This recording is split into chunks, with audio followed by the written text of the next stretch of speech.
first we're going to hear from Richard Linklater after this clip. See, this is a good example of someone being so invested in what they want, in this case, getting laid on a oversized, overpriced water balloon, that they fail to see the giant waterbed-shaped iceberg right in their path. Or he just finds you super annoying and ignores you. At his own peril, as evidenced by this ill-fated and ill-advised adventure in mid-collapse before you, I assume being a new teammate. Thank you, Willoughby. I'm Finn. Jake. Hi, Charlie. Willoughby. Jake. Hi. Good to meet you. Nice to meet you. Did you meet the brain trust that perpetrated such a folly? McReynolds and Roper? Yeah. I think so. One of them told me he hated pitchers, even his own teammates. Undoubtedly Glen McReynolds. Resident All-American. On the field, you know, up here. Bench warmer. I think it's a big moment in your life, you know, where you're kind of given this adult kind of responsibility, or freedom, to me, was the main thing. So, yeah, it's interesting you picked up on that, but it is the kind of continuation of boyhood. You know, different guy, very different time in history, but the same kind of impulse. You know, like, hey, my life is my own now. Who I want to hang out with, like, that will define who I'm going to be. So just all that freedom that confronts you, and that kind of puts it on you too. So to me, it was about identity and self and all these bigger themes, you know. I don't know. It seems like a film I could have made a long time ago, in a way. But this is how it worked out. You know, it's funny that it be all these years later. For something that's only 4 years later than Days, it's 23 years later or whatever. But yeah, it's a long cinematic life. So it's just the way it worked out. But it was fun for me to see if I could go back and do a film, you know, some youthful comedy ensemble, big ensemble cast. So it was fun. I realized in my own life that's where I left it. You know, at that age, young with a bunch of guys, it brings that out in you. Even if it's not your best self, it's there. So I could be as competitive as anyone. And I only get that way when I'm playing sports. Sports kind of dredges it out of me. If you ever wanted to win, if you're ever on a team, if you're ever trying to be great at something, you know, that's why I found the arts a really welcomed refuge from that kind of, you know, primitive mentality. You know, it's so base, but it is pretty funny on the surface to see how much people care about something that's so ridiculous. But I guess that's sports on one level. But you know, if you're a fan, you need the athletes to care. You need them to care. Someone's got to be obsessive. Richard Linklater, probably the coolest guy. I can imagine him just like sitting there, coffee in a hand, slouched back, like, yeah, I made a film. Is that guy you want to go to brunch with, wouldn't you? Yeah, I'd love to eat it. That'd be great. If we could get on, just like sit and have brunch with him, Yeah, that'd be great. Anyway, he was talking to us, obviously, there about the film. Yeah. Just gonna keep pressing it. Just keep pressing it. There's no need to say the actual words if I've got the button that says it for us. So let's talk about it now. Let's talk about. So this is a film directed by Richard Linklater, who's one of my favourites. Still haven't seen the Before trilogy, so crucify me, I know. But Boyhood, absolutely adored, and I just saw Dazed and Confused a few days before I saw this. Loved it, finally seen it. And now he's back with... Never gonna get tired of it. Okay, I'm getting tired of it. I'm getting He's tired. always getting tired of it. I promise I'll only say it another 10 times. Great. But yeah, so back in this one, obviously it was premiered at festivals last year. I've been dying to come out. Finally saw it, and he's now off the heels of Boyhood. He's now back, shifting gears to sports comedy. Basically, it's a successful college baseball team, and Blake Jenner is moving there in 1980s Texas. He's a freshman at this college, and it's basically just his story of how he gets in with the crowd and the sex and drugs and general rock and roll of the 80s, with a pumping soundtrack that's just full of the hits that I just haven't stopped listening to for a week. Well, weeks now. Yeah, weeks been a now. couple And weeks, I mean, what Richard Linklater does so well is just fill his films with dialogue that feels so real, yet manages to be so funny. And create a rounded cast of likable characters that just hits every beat that you want it to. And like in true Dazed and Confused fashion, there's not much of a plot. It's just sort of how college happens. Yeah. You know, there's not like any major events. It's just sort of the stuff that happens, you know, like he meets a girl and they go to parties and a guy is 20 years older than he said he is. You know, it's just general things that happen. And it's just completely inane and hilarious to watch from start to finish because the cast all works so well together. I mean, I think I mean I generally did think that Wyatt Russell, who is Kurt Russell's son, I thought that was Woody Harrelson for like a brief second before. I thought he did look like Woody Harrelson with more hair. I really did think that. But yeah, the whole cast is just amazingly well done. I mean, they all work so well as an ensemble. Obviously, it is Blake Jenner's film. He plays the lead, Jake, and it is his film. He ties it all together nice.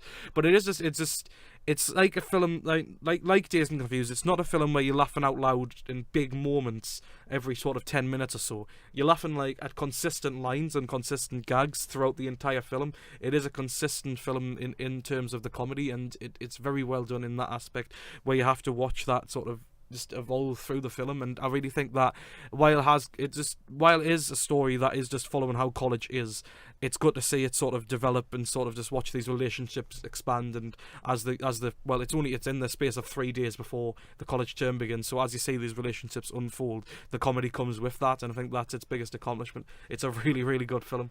Dan, when you asked us if you could come and see it with us, and of course you can.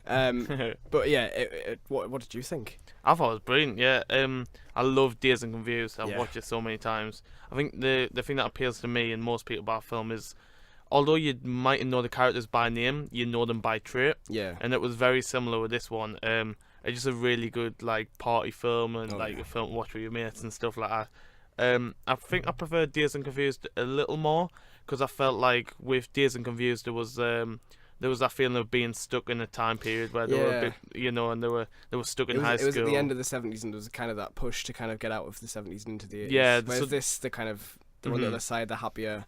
Yeah, like this one it's a lot more upbeat, and it kind of stays upbeat for most of the film. There's not. I don't think there's really any kind of downbeat moments in the film. While it is a sugar-coated version of the 80s, that's good. Yeah, that's a good thing, because it will go against the tone to do something downbeat. The one time it tries to go down a dramatic path, it kind of it realizes that it's not gonna. Yes. It doesn't overstay its welcome. It just gets straight back onto the party, and he knows what he's doing. He knows exactly what he's doing. He knows his pacing's just perfect. Like I did realize the film was 2 hours long. No, I did not feel that. I didn't know how long the film was going into it, and I didn't mind. And it ends quite suddenly, didn't it? You could watch another half an hour of it. Yeah. It's. I think it's perfect. It's a really good film. Don't go watching it expecting belly laughs. A bit like Dazed and Confused. There's no belly laughs in it.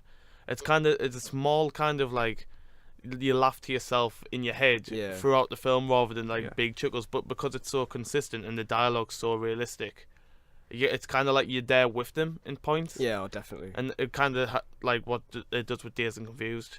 I guess everyone is going to bring up Dazed and Confused because that's its whole selling point. It's like the spiritual successor, the spiritual sequel. But it's great. There's not many films like that which doesn't like hook on a plot. It just hooks on the characters, and it does characters so well. Like in the Before That's the situation series Unravel. And Boyhood. It's interesting that Linklater says this is more of a continuation from Boyhood than it is a spiritual sequel. It does kind of end off in college. It ends in college, and then I like that. It's an interesting way of thinking about it. I like to think they're all kind of in the same universe. Do you think this will age as well as Dazed and Confused has, and become sort of like one of those proper cult classics? I don't think it'll be as popular as Dazed and Confused was. I think that if we ask this question again in a few years' time, because obviously that film gave us McConaughey, it gave us Ben Affleck, it produced some big stars that we like. From this film, it's complete unknowns. But in a few years' time, these could be, especially Blake Jenner, who does put in a good performance. I think the entire cast could go far, and that's what it would make this. Have you got a favourite from the ensemble? Cult. From the group? I liked. Wyatt Russell, he's a very charismatic guy. He's really good. I mean, he was in 22 Jump Street, and he was very funny in that. Yeah. He was kind of the one cast member that actually. There's so many college members. I've forgotten the sort of. Exactly, names, you know the traits, but not the names. The guy whose hook is that he's got a 90-mile-an-hour pitch and he's like super serious. Yeah. The guy from Detroit, so funny. I like that. I think if you go through the film, all of the characters try and channel McConaughey in some way.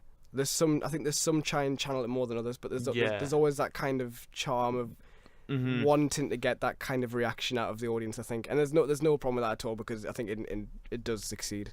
Yeah, in having that kind of charm. I think the Wyatt Russell is it Wyatt Russell? Yeah, Wyatt Russell, the line of the New School Record. He kind of says it with that kind of like McConaughey tin. I don't know whether that was like a choice or like Linklater said it or whatever, but kind of fits like. Sort of like subtle throwbacks, Yeah, like it classic. is. I think he does it so well, and there's not any other director that you could do the dialogue with.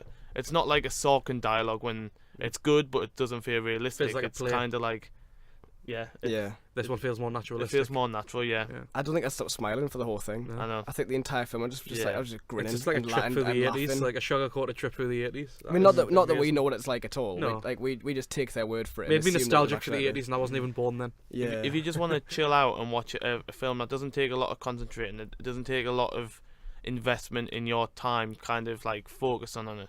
You just want to chill out, watch a film, an upbeat film, and have a good time. Definitely, everybody wants them. Go with your friends. Oh, definitely. Yeah, definitely. I think everyone should go. The thing that, and I said this after we saw the film, and I suppose it's kind of right that Bad Neighbours 2 should come out in the same week. Like, the 80s and obviously Dazed and Confused in the 70s, they have such specific like era defining things in them. And I think when you look at Bad Neighbours, you think, is that the kind of like era defining? Yeah. Like, is Bad Neighbours going to be kind of one of the era defining films of our time? Because I think like each of the decades before this decade has kind of had its own identity, and we kind of don't. We haven't. I think we're the iPhone generation, and that's quite sad. I don't think there's been a film like, I mean, it mightn't come out for another couple of decades. Kind of like Dazed and Confused was about 70s, didn't come out in 90s. Obviously, this is set in 2010s. I think a film about our decade now would be very boring. Yeah. It'd be everyone sitting in the same room but texting. Like Ryan is now. Like it'd be a room full of people on their. I know you're not texting. You've got your phone in your hand. Yeah. It's just a room full of people doing that, and it's like, it's sad because I feel like we've missed out on a whole. I mean, we still have fun. Yeah. I don't think. To be fair though, I can guarantee you there'll there'll be people who look back on this generation with rose-tinted glasses. Yeah. In the future, you and just know the whole American college experience is just so different to what we have here. We still have fun, but it's not the same. It's so glamorized though. Yeah.